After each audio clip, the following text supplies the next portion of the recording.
귀한 찬양 감사합니다. 참 은혜로웠습니다. 수요일이면 우리나라가 일본에게서 해방된 지 73주년이 되는 날입니다. 일본에게 나라를 빼앗기고 억압받던 우리 민족, 이 날이 너무나도 기쁜 날이 되었죠. 자유가 주어진 날이기 때문입니다. 평소에는 자유가 중요한지 모릅니다. 그런데 억압당하고 고통당하고 나면 자유가 그만큼 소중한지 알게 됩니다. 그만큼 우리나라가 극심한 억압과 고통 속에 살았기 때문에 이 해방받은 날이 우리의 민족 가운데 큰 기쁨이 되었습니다. 일본은 우리나라를 그렇게 억압하고 고통 속에 내몰았는데 우리나라를 이 민족성을 말살하고 일본화시키려고 많은 수단과 방법을 썼습니다. 특히나 몇 가지 정책들이 있었는데요. 가장 처음의 정책은 창씨개명입니다. 이름과 성을 다 일본식으로 바꾸게 했죠. 그래서 뛰어난 인물들 자체가 일본 사람화되어서 일본의 인적 물적 자원이 다 들어갈 수 있게끔 그러게끔 창씨개명을 시켰습니다. 두 번째 정책이 일선통혼이라고 해서 한국인과 일본인의 결혼을 적극적으로 장려했습니다. 혈통적으로 우리 민족을 이제 말살하려는 정책이었죠. 세 번째의 정책이 일어 상용령을 내린 겁니다. 한국말을 못 쓰게 했고 일본 말만 쓰게 했고 교육의 현장에서도 일본어로 모든 것을 가르쳤습니다. 그래서 옛 어른들 보면 일본말을 유창하게 잘 하시는 경우가 있는데 되게 이때의 교육을 받으신 분들입니다. 그런데 일본은 그렇게 일본어를 사용해서 교육을 시키면서 일본의 문화를 좋은 것으로 포장해서 가르치고 우리의 민족, 우리의 문화를 나쁜 것으로, 수치스러운 것으로 그렇게 바꾸어서 가르치기 시작했습니다. 그렇게 우리의 문화를 억압하고 일본의 문화를 더 크게 만들려고 했다는 것이죠. 네 번째 정책은 대륙 이민 정책입니다. 우리나라 민족을 강제로 저기 중국 동북에 대거 이주를 시켰습니다. 나라와 민족을 응집하는 힘을 없애기 위해서 적극적으로 분산시켜서 이주를 시켰던 것이죠. 그렇게 해서 나라가 모이지 못하게 만들고 흩어지게 해서 거기에 일본의 생각을, 일본의 문화를 주입시키려고 했습니다. 이러한 억압과 통제가 있으니까 우리의 민족은 더욱더 자유를 갈망하게 되었고 그 절실함을 갖게 되었습니다. 이 절실함이 민족주의로 그리고 독립운동으로 표출되어 저항하고 투쟁하게 만들었습니다. 수많은 우리의 선조들이 이 독립을 위하여서 해방을 위하여서 목숨을 걸고 투쟁했습니다. 그런데 그렇게 투쟁하던 중에 어느 날 갑자기 해방이 주어졌습니다. 그 절실함만큼이나 그 해방은 큰 기쁨이 되었던 것입니다. 그래서 오늘 우리가 이 광복절을 국경일로 정하고 지키고 있습니다. 그 안에는 그렇게 자유를 향해 갈망했던 절실함을 잊어버리지 않도록 이 자유를 얻었음에 그 기쁜 마음들을 잊어버리지 않도록 그 마음을 잊지 말자라는 의미가 담겨져 있습니다. 여러분, 과거를 잊은 민족에게 미래는 없습니다. 과거에 얽매여서 살아가서도 안 되겠지만 과거는 절대 잊어서는 안 되는 것입니다. 그 과거가 오늘 우리의 현재를 만든 우리의 역사고 우리의 기반이기 때문입니다.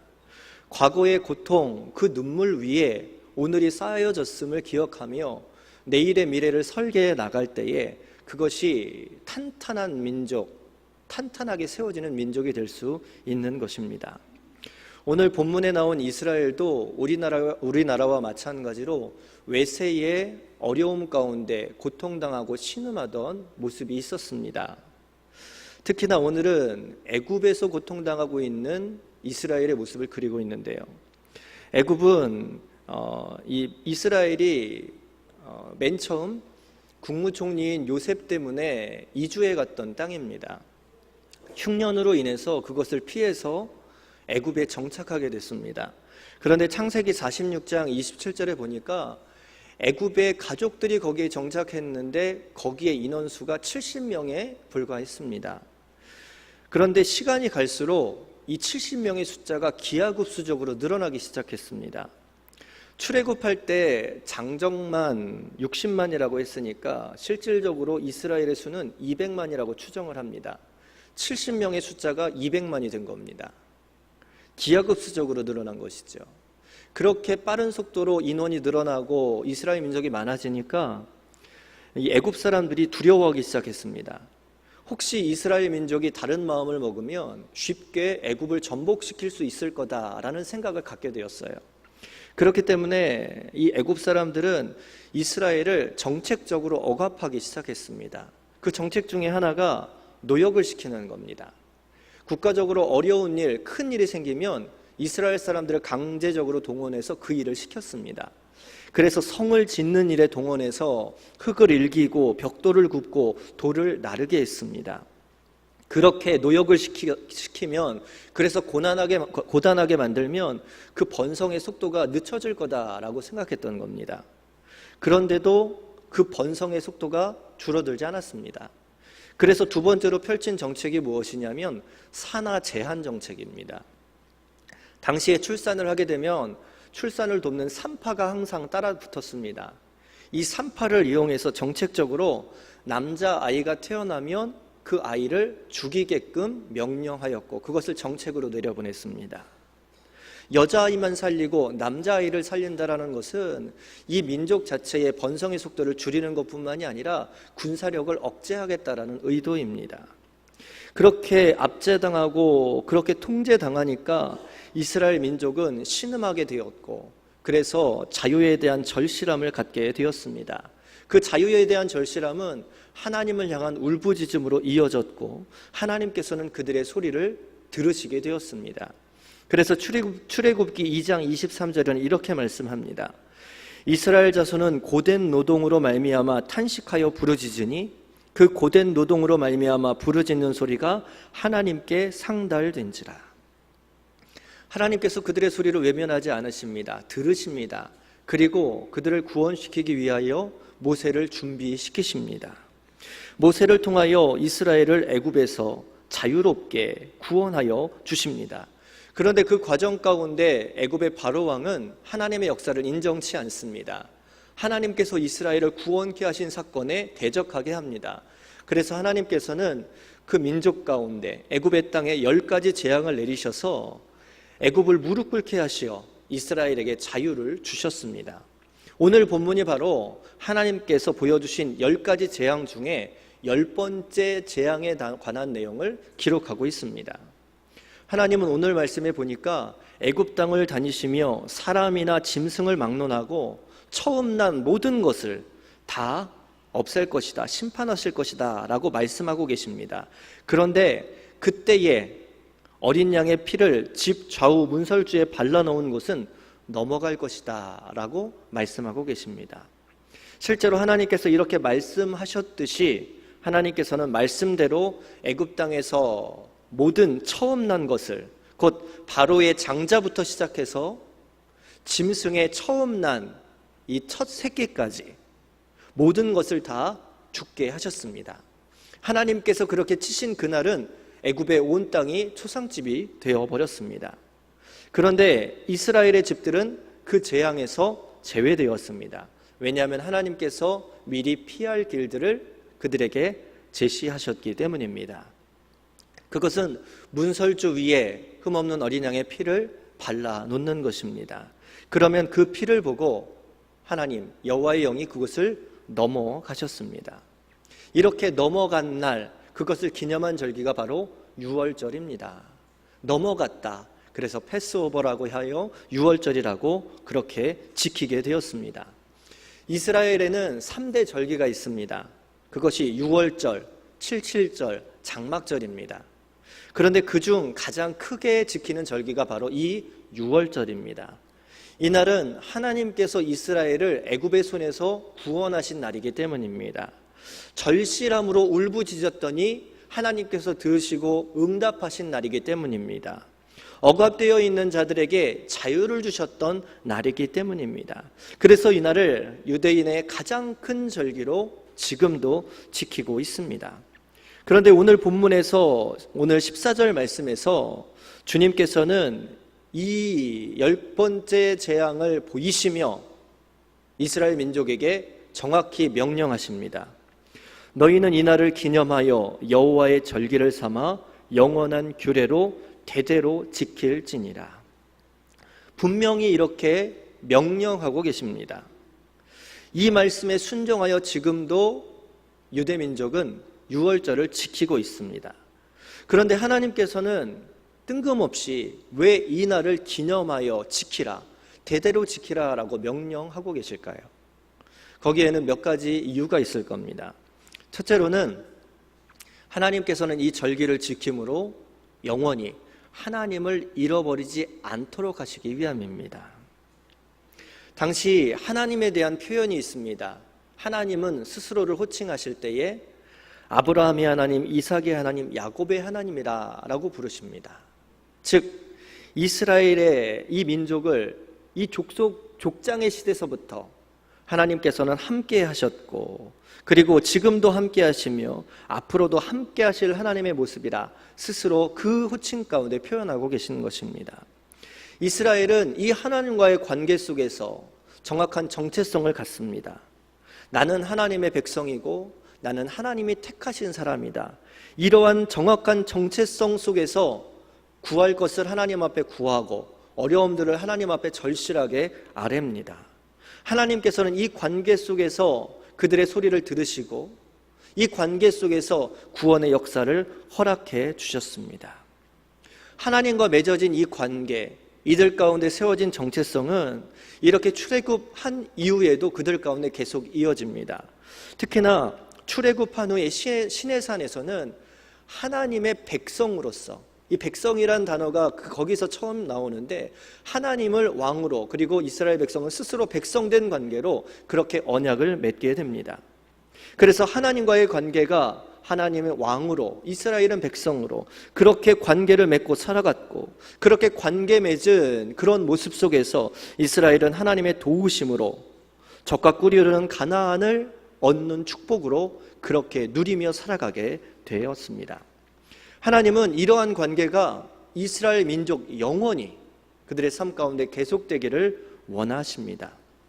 그런데 가나안에 정착한 이후에 이스라엘은 하나님을 잃어버리기 시작했습니다.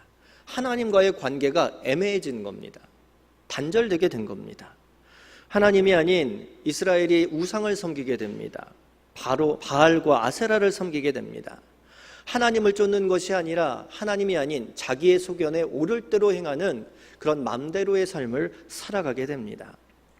그들의 생각에서 하나님과의 관계가 깨어지고 나니까 이전껏 이스라엘 구원해 주셨던 하나님, 하나님께서 구원해 주셨던 그 감격이, 그 은혜가 점점 사라져 간 것입니다. 하나님은 유월절을 지키라 하십니다. 그것은 이 유월절을 통하여 그들이 하나님을 잃어버리지 않도록, 하나님을 날마다 붙들도록, 하나님과 맺어진 그 언약, 그 안에서 정체성을 놓치지 않고 살아가기를 하나님께서 원하셨던 것입니다.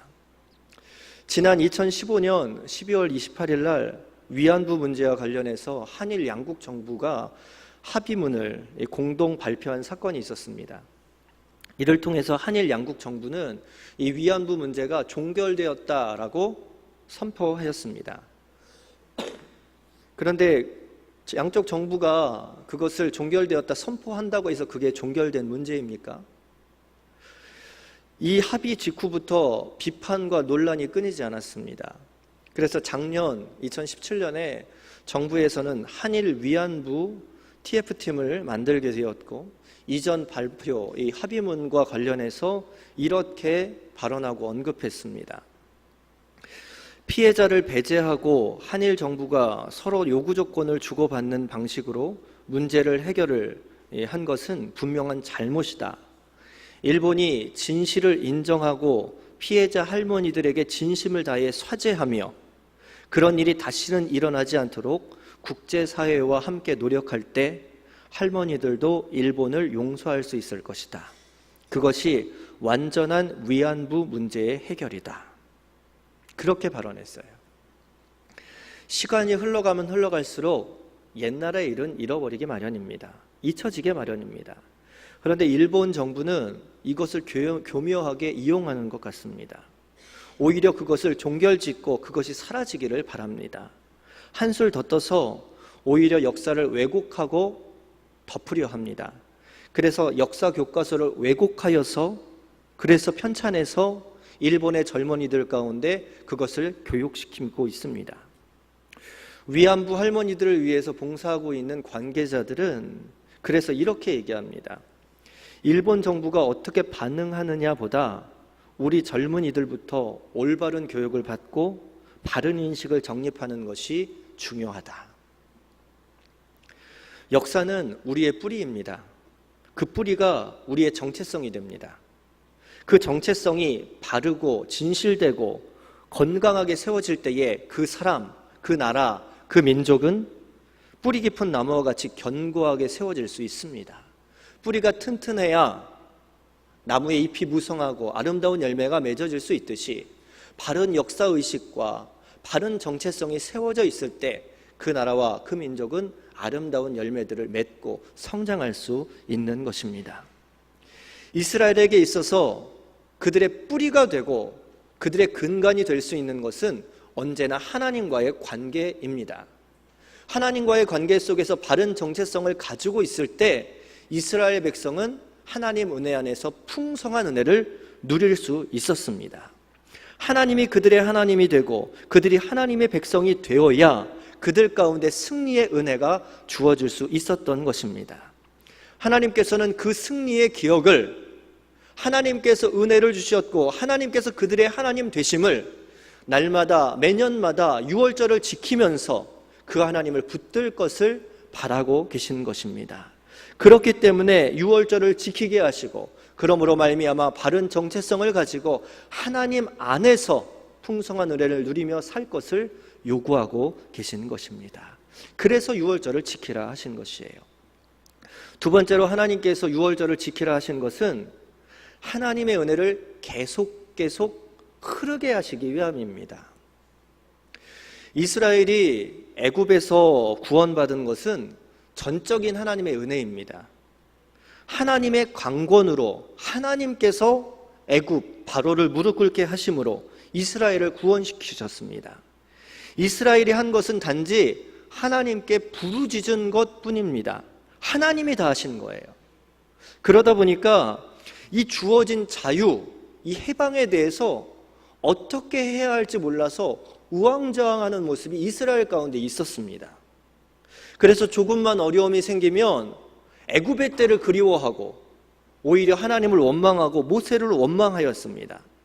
그런데 하나님께서는 그때마다 피할 길을 내시고 그들을 이끄셨고 구름 기둥과 불기둥으로 만나와 메추라기로 그들을 인도하시며 채우시며 그들을 이끌어 가셨습니다. 하나님은 하나님의 은혜가 계속 이스라엘 가운데 흘러 넘치기를 원하십니다. 그것은 이스라엘의 그 시대를 뛰어넘어 그들의 자녀 가운데, 그들의 후손 가운데에도 그 은혜가 흘러가기를 원하십니다.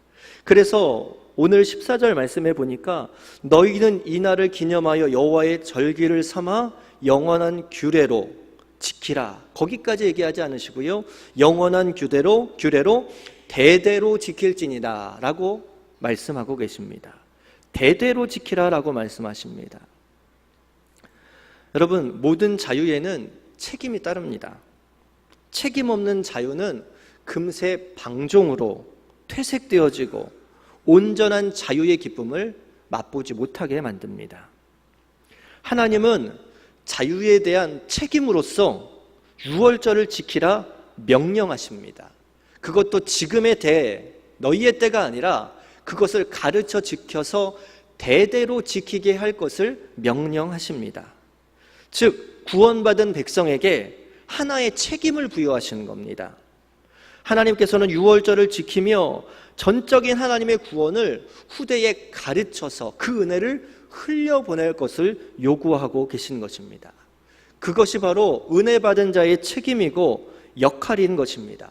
그래서 출애굽기 12장 26절 27절에는 이렇게 말씀합니다.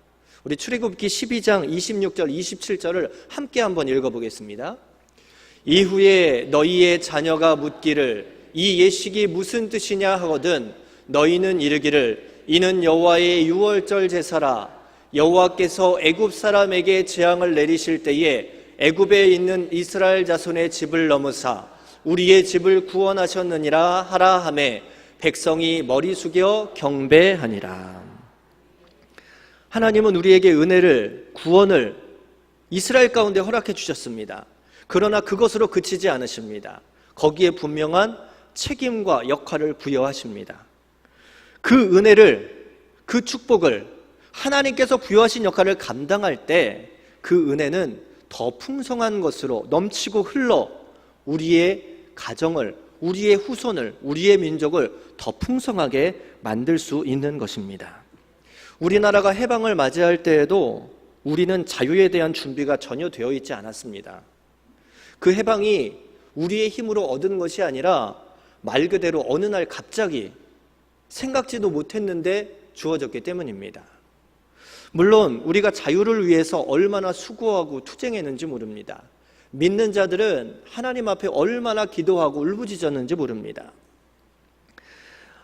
독립운동을 한 분 중에 남궁억이라 하는 분이 있습니다. 이분은 최초로 민간 매일신문인 황성신문을 창간했습니다. 그는 윤치호 선생님의 권유로 기독교인이 된 사람입니다. 믿음을 갖고 있었습니다. 그래서 그는 배제학당에서 8년간 교사로 일하며 하나님의 복음을 나누는 그런 삶을 살았습니다. 또 그는 자기가 갖고 있는 능력으로, 달란트로 교가를 또 작사했습니다. 또 1918년 홍천으로 내려가 모곡교회를 세우기도 했고요. 그리고 자기의 개인 사재, 개인 돈을 털어서 옆에 모국어 학교를 세우기도 했습니다. 그 학교에서 그는 독립운동가를 양성했습니다. 그때 그는 무궁화 동산이라는 노래를 지었어요. 그리고 이 노래를 지어서 전국 학생들에게 보급하고 무궁화를 또 보급하기 시작했습니다. 그것이 문제가 되어 그는 70세 때 옥고를 치르고 8개월 옥살이 끝에 병을 얻어서 7년 동안 투병 생활하다가 세상을 떠나게 되었습니다. 그가 지은 찬양이 있습니다. 찬송가 580장에 삼천리반도 금수강산, 그것이 바로 그가 지은, 그가 작사한 곡입니다. 시대를 향한, 민족을 향한 이 깨어있는 그리스도인들, 깨어있는 이 믿음의 선구자들의 수고와 노력이 이 땅을 위하여 굉장히 많이 뿌려졌습니다. 그래서 3.1운동 가운데에서도 믿음의 사람들이 투쟁하고 앞장섰고, 그리고 민족의 선언문 가운데서도 수많은 기독교인들이 참여하게 된 것입니다. 이 땅에 수많은 기독교인들이 그렇게 독립운동을 했고 독립운동가를 양산했으며 일본의 잘못된 정책을 꼬집고 하나님의 공의를 외쳤습니다. 그렇게 애쓰고 있던 어느 날 자유가 주어졌습니다. 그런데 이 자유는 우리의 힘이 아닙니다. 열심히 노력하고 수고했지만 그것이 해방을 얻게 된 결정적인 이유들은 아니었습니다. 그래서 우리는 그것을 하나님의 역사, 하나님의 은혜다라고 표현하는 것입니다. 하나님께서 우리의 부르짖음에 응답하였다라고 이야기하는 것입니다. 그런데 준비가 안 된 채로 자유가 주어지니까 거기에 혼란이 생겼습니다.